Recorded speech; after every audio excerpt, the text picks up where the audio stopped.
दोस्तों, एक खबर आई है, रिपोर्ट है कि भारत के लोग जिस तरह से भोजन का उपयोग करते हैं, वह केवल भारत ही नहीं पूरे विश्व के वातावरण के लिए बड़ा सही तरीका है। क्या मसला इसी पे मैं बात करना चाहता हूँ। यह एक ऑर्गेनाइजेशन है WWF, world wide fund for nature.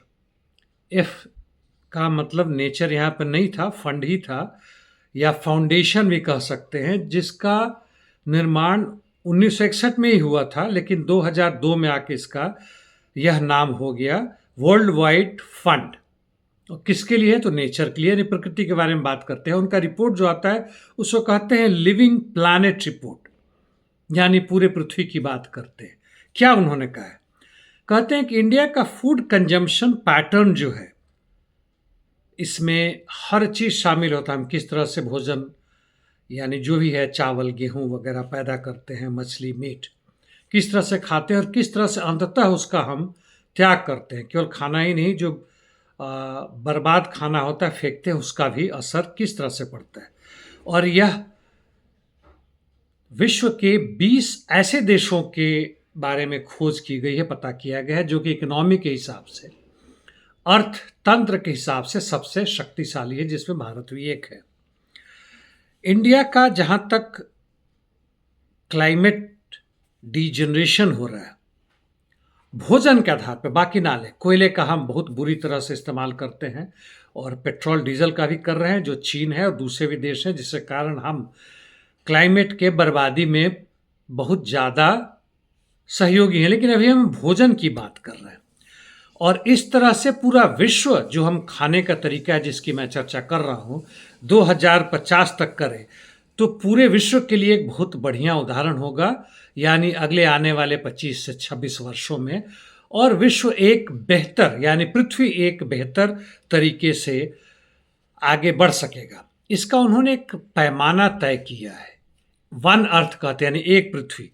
यदि वह 0.84% के रूप में देखें, उसका एक टुकड़ा लें, एक अर्थ मतलब कि 0.84 तक बर्बादी हो, हम खाने पीने से तरीके से करें, वह होता है। और भारत में जहाँ तक उसका बात है वह है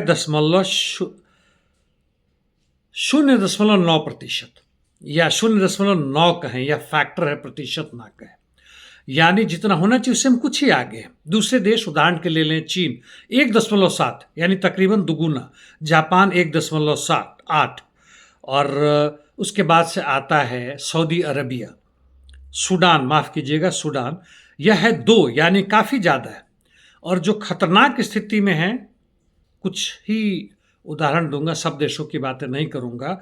अर्जेंटीना 7.4, ऑस्ट्रेलिया 6.5 और US 5.8। बीच वाले जैसे ब्राज़ील 5 तकरीबन, फ्रांस 5 और इटली 3.9, 4 मान के चले।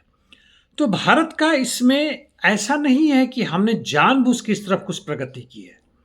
यह हमारे खाने पीने के तौर तरीकों से, जो हमारे यहाँ दशकों नहीं बल्कि सदियों से चला रहा है।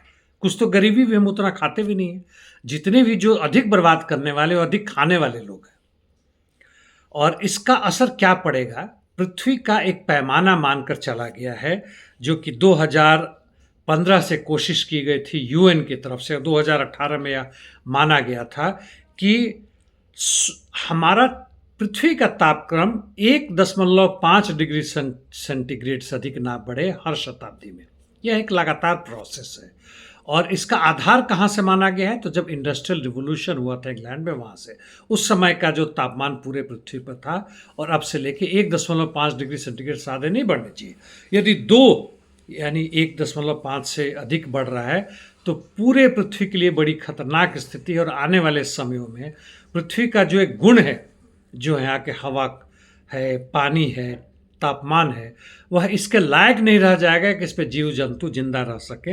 हम भी उसमें शामिल हैं। खैर, हम खाने पीने की पद्धति पे आते हैं, और ख़ासकर इस रिपोर्ट में प्रशंसा की गई है कि यहाँ पे मिलेट जो खाते हैं, और अभी संख्या बढ़ रही है। मिलेट का मतलब बताता हूँ, जो अभी भी हाल फिलहाल में आ रहा है कि अब गेहूं चावल की जगह पे ये चीज़ें खाएं तो हमारे स्वास्थ्य के लिए भी अच्छा है। मिलेट मतलब कई तरह के उस तरह के अन्न हैं जो जैसे बाजरा, जौ, ज्वार, रागी, छोटे छोटे जो आते हैं बाली में करते हैं।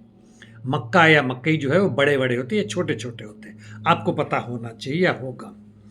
और इसमें मैंने और भी थोड़ा देखा था तो उत्पादन के तरीकों में क्या होता है, ग्रीन हाउस इफेक्ट, यानी जो गैस का एमिशन होता है, हम जो उत्पादन करते हैं खासकर धान या तेल या उस तरह की चीज़ें करते हैं, तो उसमें ज़्यादा उस तरह के गैस का एमिशन होता है जो पृथ्वी के वातावरण को ख़राब करता है, ओजोन लेयर को तोड़ता है।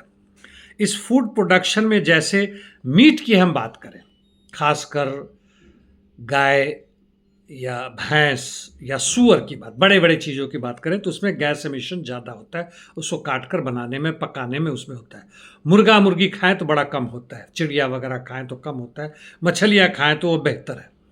हालांकि पूरे पृथ्वी पर यदि हम शुद्ध शाकाहारी सब बन जाए तो इतना बता दूं कि मांस से जो हमें आता है, जो भी अंडा से लेकर मछली वगैरह जो भी आता है, 20 से 25% तक प्रोटीन और फैट और एनर्जी उससे आता है। यानी ऐसे भी पृथ्वी पर गरीबी हो रही है, उसके बाद तो पूरी बर्बादी हो जाएगी। और इस गरीबी का यह कारण है कि हम अनाज या ये सब चीज़ें उत्पन्न करते हैं कम, बिल्कुल नहीं, हम जितनी ज़रूरत है उसका दुगुना तुगुना पैदा करते हैं।